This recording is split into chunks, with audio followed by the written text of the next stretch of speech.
Hello friends, welcome to Vicky's Kitchen.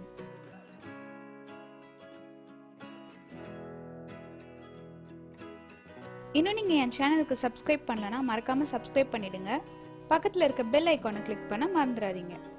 பாண்டிச்சேரியோட ரொம்பவே ஃபேமஸான பால் சர்பத் எப்படி செய்யறதுன்னு பார்க்கலாம். இதுக்கு தேவையான பொருள் என்னன்னு பார்த்துடலாம்.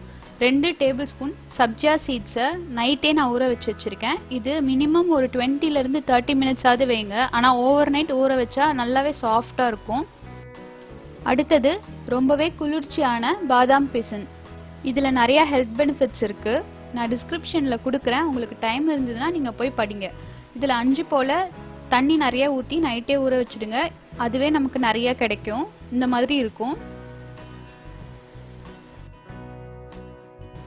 அடுத்து பாதாம் 7 போல் நைட்டே ஊற வச்சு வச்சுருக்கேன். 1 கப் அளவுக்கு பால், 250 ml பால், 8 டேபிள் ஸ்பூன் அளவுக்கு நன்னாரி சர்பத். அவ்வளோதான். இப்போ எப்படி செய்யறதுன்னு பார்க்கலாம். ஃபஸ்ட்டு சர்பத் ஊற்றிக்கோங்க. நான் ஸ்வீட் மைல்டாக இருக்கணும்ன்ட்டு இந்த அளவுக்கு போட்டிருக்கேன். உங்களுக்கு இன்னும் கூடுதலாக வேணும்னா இன்னும் 2 டேபிள் ஸ்பூன் ஆட் பண்ணிக்கோங்க. அடுத்து பால்.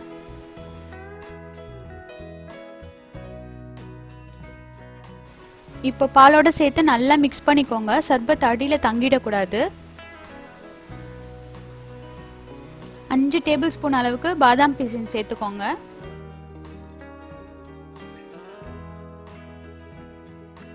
அடுத்தது பாதாம்,